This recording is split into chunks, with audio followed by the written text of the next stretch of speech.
to the Clock Dodgers Podcast. Clock Dodgers Podcast. Welcome to the Clock Dodgers Podcast. I am your host, Neil. We are in week 9 of the NFL season. Can you believe how far along we are already? The main storyline here for this week right now, for me, is the NFL giveth and the NFL taketh away. What I mean by that is, you guys know, if you've been listening to this podcast for a long time, which I'm assuming you have, if you're new, welcome to the Clock Dodgers family. I appreciate you for joining us. But if you've been listening for a long time, you know how I feel about Josh Gordon. You know that I am a strong supporter of Josh Gordon, and he has been given the opportunity to play in the NFL again. I'm a fan of second chances. In Josh Gordon's case, maybe it's third or fourth chances. I don't know. That's all semantics, right? What really matters here is Josh Gordon is getting a chance to prove himself again in the NFL. He's proven at one point or another that he is a high-level talent, okay? He has taken some time away from the game, though, and people aren't sure how that's going to affect him, right? So number one, Josh Gordon the person. If you're not rooting for Josh Gordon the person, I don't know what that says about you. You're obviously miserable. That's fine. You're a miserable person. Misery loves company. You're looking for some company. Well, you're in the wrong place for that. Josh Gordon the person. We are happy that he's made it back to this point in his life where he can prove to the NFL, he can prove to the world that he deserves another chance.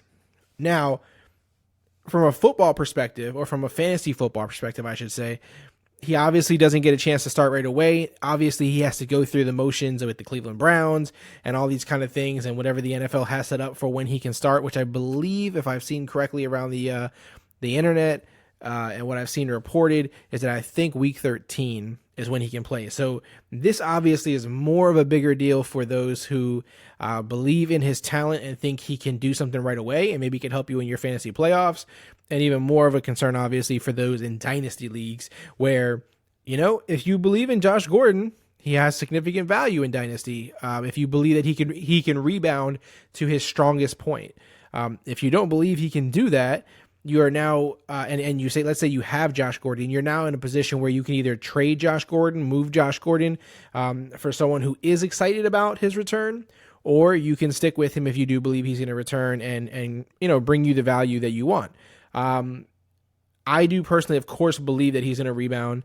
I feel like the only people who say he won't rebound, that he'll never make it back to being a legit starter in the NFL, a legit player that you'll want in fantasy leagues. I feel like the only people who say that are the ones who said he would never be back, are the ones who said, let's stop talking about Josh Gordon. This story is finished.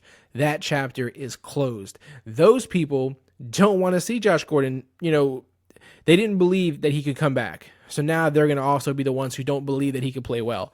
Some will. Some were stubborn and just didn't want to. Now, see, understand this. I understand this, that Josh Gordon, in life and in fantasy football, probably has let a lot of people down, right? And there's been a lot of people who believed in him along the way. Some of those people gave up, or some of those people didn't want to keep thinking about it or fighting for something that they were unsure of. So I understand that those people didn't believe he would ever come back or didn't want to talk about it till it was a fact. And I have talked to people, to be fair, who didn't believe he would ever return. But I also believe but they were rooting for him to return, but they didn't think he would. And if he does, I think most of those people are probably the ones who think that he won't have much ability because he's been gone from the game for so long. How much of his skills could he have retained? He's gone through a lot of, different things. I highly recommend you watch the special by Uninterrupted. If you watch the special by Uninterrupted, you'll become a fan of Josh the person for sure, and you'll wish for Josh the football player to succeed. So I definitely highly recommend you check that out. He gave some really good insight into his way of thinking, his journey, what he's gone through, what put him in the place that he was at.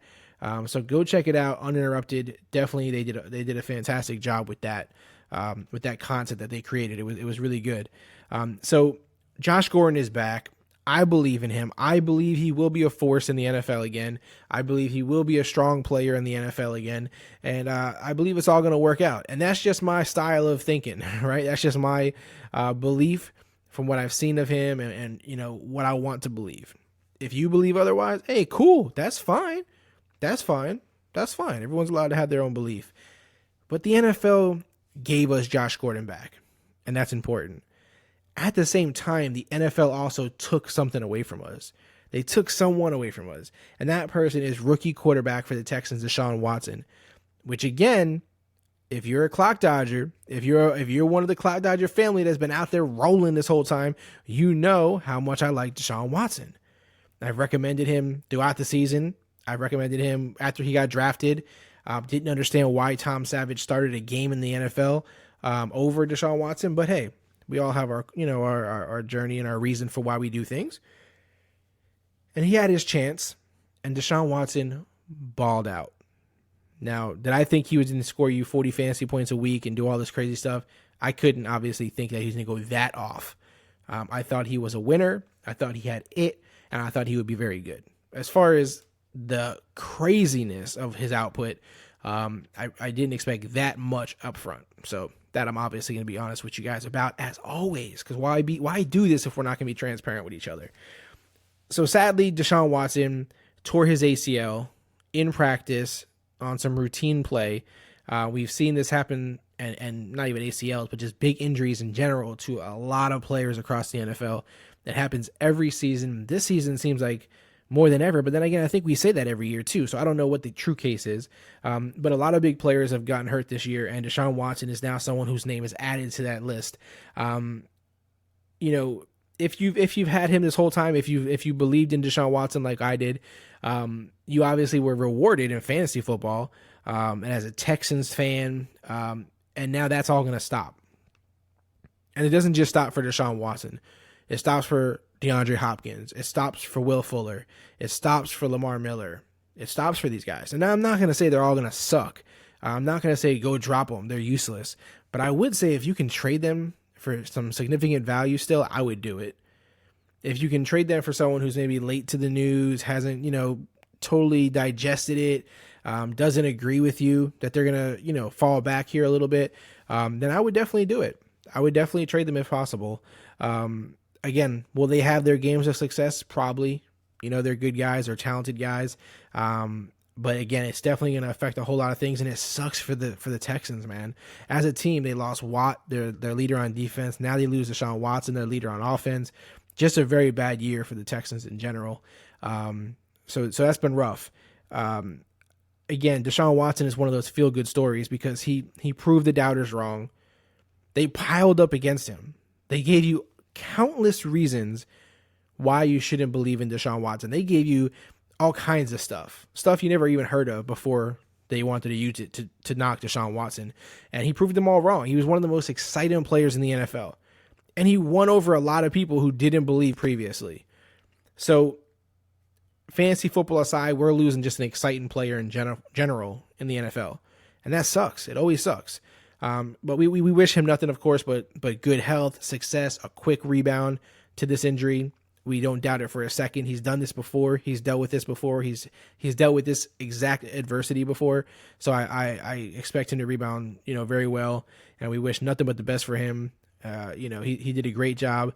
I still want to see him win Rookie of the Year. I'm not going to lie. I mean, the guy was just outstanding the first half of the year.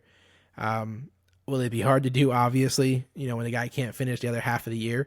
But I would love to see him still get that. I don't know if that's even possible, really. But I would love to see him still get that. For those who lost him, I know if you don't have a backup quarterback like him, which you didn't if you had a backup quarterback, unless you have one of the top guys or something, but that's going to suck. It's going to hurt your team for sure. Tom Savage is not the answer, so don't even waste your time. So this is going to affect a lot of leagues. This is just as much as picking up a free agent that nobody expected to do good or that came on, and blew up in the league faster than everyone expected, can help you win your league in a significant way. Losing to Deshaun Watson could hurt your team in a significant way. I mean, he was getting ridiculous, bonkers points week in and week out for people who never expected it in that manner. more than likely.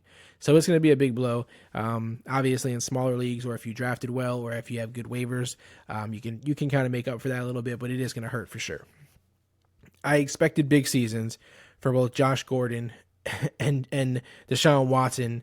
Well, not that I expected, because obviously Josh Gordon wasn't playing football, but I expect going forward, if you're in dynasty leagues, I expect both these guys to do well going forward. Redraft leagues next year, I would still, take these guys for sure. I think both are going to come back stronger than before. You have to remember, winners always win. They just find a way. When you just have it, you find a way. These two guys, I don't think they're going to be stopped. On to Am I Crazy If question of the week. Man.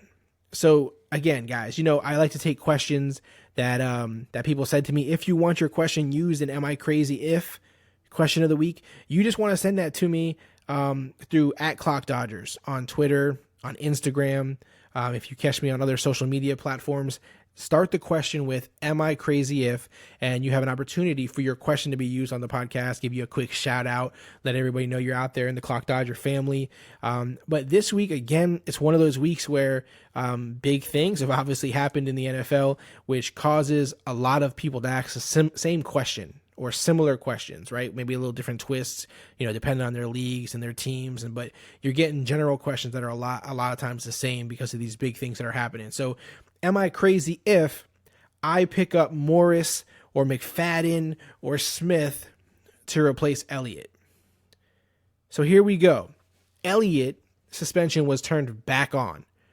And so everyone expected Ezekiel Elliott to not play football this week or for the future, for the next, at least, the games that he was suspended for. Well, today's Friday for me as I'm recording this, they say Ezekiel Elliott is playing this week. This is madness. This is crazy. This is why I say I don't give a damn about Alfred Morris. I don't care about Darren McFadden. I don't care about Smith. I don't care about any of them. Because it's just too crazy. You're never gonna have your finger on the pulse here. You're never gonna know which guy is gonna get the hot hand that game. You never know when Elliott's coming back. You never know when he's being suspended. You never know if he's gonna play. These are the kind of situations that you must avoid at all costs. You can't concern yourself with this. If you were in the most dire of situations, I get it, right? I get it. You had no other choice. But to pick up Morris or McFadden or Smith and think that they're going to make some gigantic impact on your team is kind of crazy. Because the Cowboys, in my opinion, are going to move forward with this thing saying Morris is a starter. But then if McFadden or Smith get the hot hand, they're just going to take over the game. You're never going to know which one's going to do that, though, because all of these guys are capable of putting together a good game. McFadden still has some ability left. Morris still has some ability left. Smith, is kind of an unknown to some people. Hasn't had the opportunity the other two have had. But again, a guy with ability. He's flashed, right? So you never know what you're going to get out of these guys. You never know if it's going to be a 50-50 split, or 30-70, you never know what you're going to get from these guys. So I don't really care about any of these guys. If you ask me about these guys, I'm never going to recommend any of them to you. If you're making me pick and you're forcing me, I'm just going to say Morris because that's who the Cowboys are saying is going to be their starter. But McFadden or Smith could easily, do something that makes the Cowboys say, oh, wow, this guy still has it. Or, Smith is the best guy here out of the three now that we've given him this full opportunity. You never know, and you just never know. Like this week, so many people were banking on one of those three playing for them. Now Elliott's back this week, and now they're all pretty much useless. Not pretty much, they are all useless. So it's just crazy. It's a situation you want to avoid at all costs. I just want no parts of it. I'm just being honest. 100% I want no part of it. If you want your question answered on the Am I Crazy If segment, again, just tweet at me, Instagram, hit me on Instagram on DM, send me messages again on any of the social media platforms, email me, whatever you want to do. Start your question with Am I Crazy If to see if you get it picked for the next episode. And again, you'll get a shout out. We'll shout you out. Let everyone know you're out there. Moving on really quickly, I want to get to the I Told You So Players of the Week. The I Told You So Players of the Week. Reminder for those who have been listening, these are not absolute studs. These are not guys that are guaranteed to go off for you. These are guys that, maybe aren't heavily favored by most who are analyzing fantasy football for week 9. I'm going a little deeper. sometimes, or guys that are question marks, or guys that have, had some bad weeks, I'm not giving you the obvious stuff because, again, if that's what you want, there's other places to consume that content. It's just not what we do here at Clock Dodgers. We always do things differently. We give you some different kind of information. That's what we're doing. What I told you so, players of the week. So this was a crazy week with bye weeks. This is a crazy week with injuries. This week is just crazy in general. A lot of people are piecing together teams through waivers, through trades, if you can make them happen, through all kinds of stuff. You're basically, throwing Band-Aids on things. If you drafted extremely well and your team has stayed healthy, maybe you're all right. But a lot of people are having a rough time in week 9 because of the bye weeks and injuries and whatnot. At quarterback, I'm going with Derek Carr. Derek Carr struggled last week, did not look good. He's had his struggles this season at times and has not looked good. The Raiders themselves as a whole have not looked great in many games. They're going to Miami. I will be at the game. I will be at this game Sunday night. I think Derek Carr is going to piece together a good one this week. I think it could get messy in Miami. It could be a high scoring game. Miami has struggled themselves incredibly as well. So it can get a little ugly at this game for Oakland and Miami, but I think Derek Carr is a good play. If you just lost to Deshaun Watson maybe, or, you've been kind of holding on to him and juggling him with a couple of other guys, I feel like he's a pretty safe play this week. So Derek Carr, by the way, big game Tyrod Taylor yesterday, Thursday Night Football. You guys know week in and week out, he gets talked about on this show somehow, some way. I love his high floor. I love the fact that he can run the ball. Big week last week. So if you've been sticking with us and riding with us and going along with that logic or that idea that Tyrod Taylor is a good quarterback for you to have in fantasy, then you probably got paid off if you played him this week, which, again, with all the bye weeks, with the injuries, a lot of people probably use Tyrod Taylor, even though they're afraid of Thursday Night Football, even though they're afraid that maybe, the Jets defense would have been strong. He was a good play this week and typically is. At running back, Marlon Mack, the rookie running back for the Colts. Now, here's the deal. Gore is a starter, right? We all know that. There's nobody's questioning that. The former the soon to be at some point, I would believe, Hall of Fame running back Gore is the starter. They're facing a tough defense this week also. The difference is Marlon Mack is a playmaker right now at this point in his career. I am pulling for him to score a touchdown this weekend. Whether it's by air, whether it's on the ground, it doesn't really matter. I just believe in Marlon Mack's ability to make plays, and I think he'll do it this week again. Okay?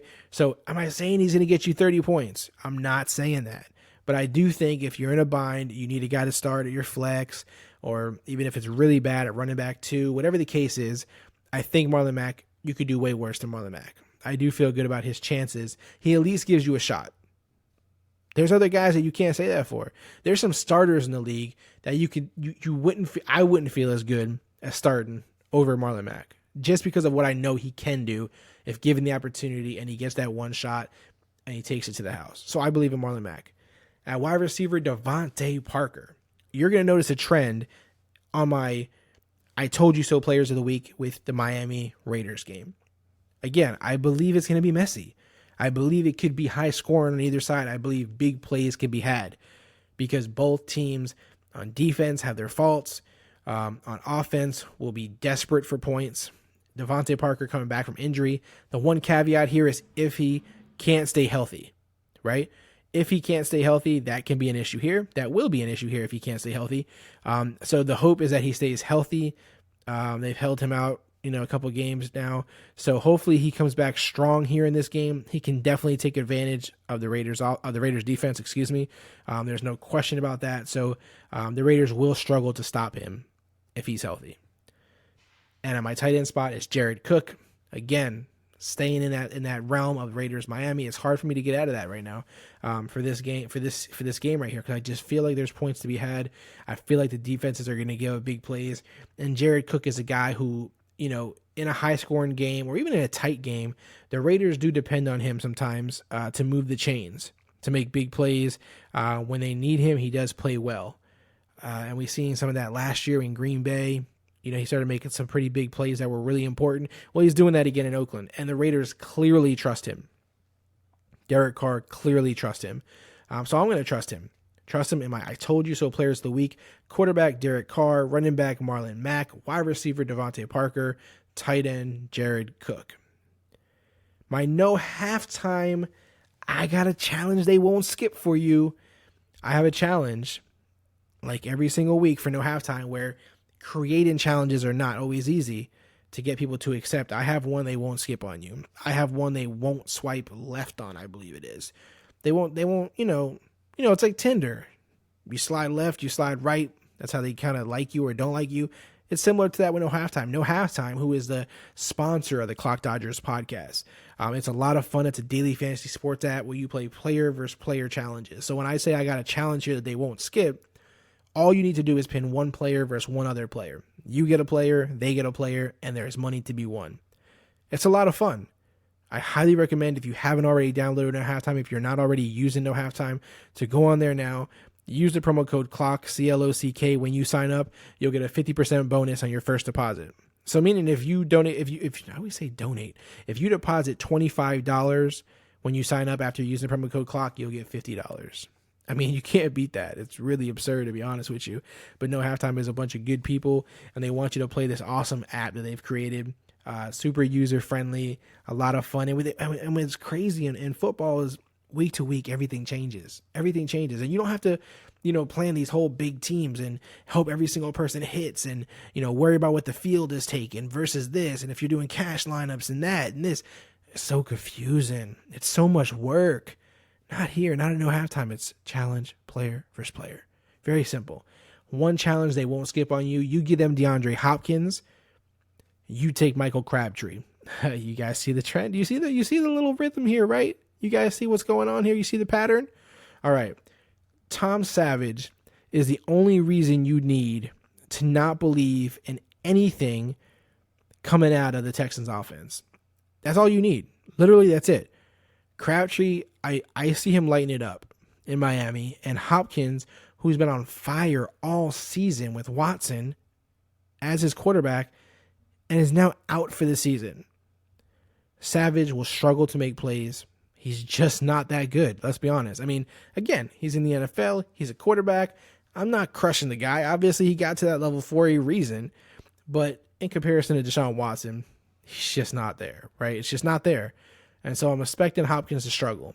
Even if he struggles 50% less than his normal production, 70%, whatever it is, 30%, I still see Crabtree having a bigger game. So I think this is one where people who are not discounting the Deshaun Watson loss enough will still believe in Hopkins. People who have seen his numbers and just be on fire may still believe in Hopkins enough, but Crabtree's a sneaky good play here, so I like him, and I think this is a challenge they will not skip. You will get good attention on this one. Really quick, before we go, guys, I just want to hit you with some parting shots really quick, some things I just wanted to discuss. I love the NFL trade deadline this season. More big activity than in recent past, from at least what I can recall. A lot of big trades, a lot of guys, with some name value going to different places. My favorite one was KB, Kelvin Benjamin of Buffalo. I like it a lot. Obviously, you guys know I'm a big KB fan. Tyrod Taylor gets a new weapon. Hey, man, you can knock them if you want, but I think they have a chance to be a decent duo, man. The rest of the season, I think it's a good situation. Two trades that I do wish would have happened would be Josh Gordon and Calvin Johnson. The rights to those two being traded away to different teams, give them a fresh start and with better surroundings and a new situation. Calvin Johnson would have played football if he wasn't a Detroit Lion. I truly believe that. If they would have traded him to a team that he would have wanted to play for, I believe he would have came back. He said as much himself, basically.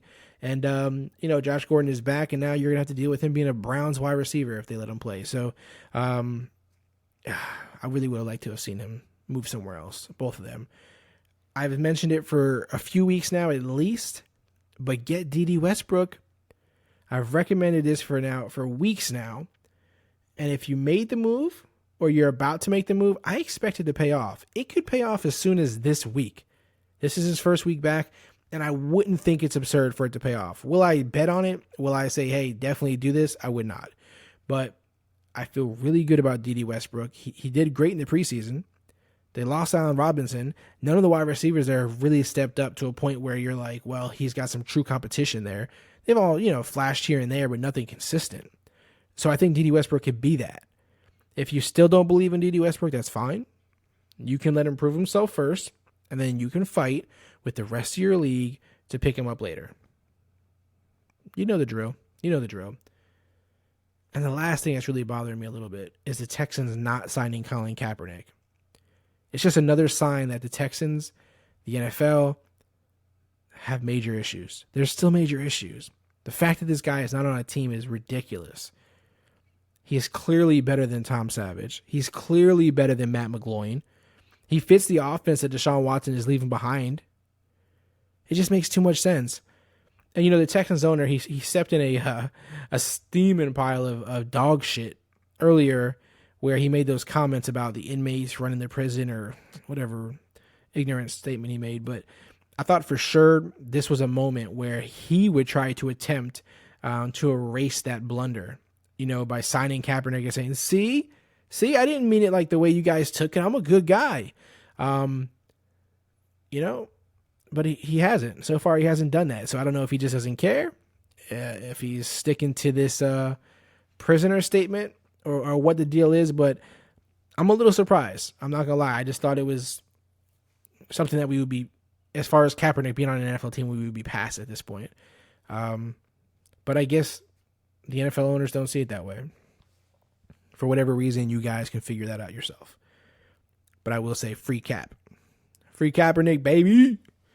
Guys, as always, please, thank you. I love you. Thank you for subscribing to the podcast. If you already subscribed, if you're not subscribed, you know what it means to us. You know what it means. So if you could do that, please, I would greatly appreciate it. If you could have your friends and family sign up and let them be introduced to the Clock Dodger family. We're looking for some more family members. This thing just keeps getting bigger by the day. Visit clockdodgers.com for lots of unique content. A lot of guys putting a lot of hard work, writing about stuff that they are passionate about. That's the one thing I can always say. It's passionate. If you read articles on clockdodgers.com, you're reading passion. You're being entertained. And you're being educated on some stuff. So definitely go check those guys out. Follow us on Twitter and Instagram if you don't already do that. YouTube. Subscribe on YouTube. It's something that we're trying to get going a little more. But we need more subscribers. We need to see the Clock Dodger family come out strong there on YouTube. So subscribe to us on YouTube. Again, you can find all these things on the website. If you follow us on Twitter, Instagram, you see links and stuff. You could just easily click on those links and hit the subscribe button or whatever the case may be. One last thing before I go, guys, don't forget the Toys for Tots drive that we're running still. That's going to run for a while. We've been getting some great donations, some fantastic, contributions. The guys from Break from the Guy recently gave away the Le'Veon Bell helmet that was signed by Le'Veon Bell. So guys, we're still looking for contributions to that. If you can do so, it would be greatly appreciated. It's very easy to find. Again, when you guys go to my Twitter, you'll find everything right on there. If you want, you can just message me if you can't find it, or feel free to email me, call me, text me, whatever you need, damn it. We need this, it's for you, Karen, at youkaren.com. You could just even search it on their website if you're crafty enough. But it's our second year in a row doing this Toys for Tots drive that we're doing. The money keeps on coming in. We feel really great every time someone makes a donation because we know it's going to help somebody. So it's super helpful. We're trying to reach a goal. If you go to the site, you can read all about it. You can see everything that we're doing on there. If you have any questions, concerns, feel free to hit me up. But again, guys, do not forget, everything you give counts. Every little donation. And I can tell you firsthand from experiencing it last year and giving that and donating the toys, it was super impactful and super helpful. So if you guys can do that, we would really appreciate it. If you have any questions, feel free to hit me up. Again, it's at youkaren.com, and any donation helps. As always, guys, be kind, be great, keep dodging. Visit clockdodgers.com for more unique content. Connect with us now by following at Clock Dodgers on Twitter, Instagram, and Periscope.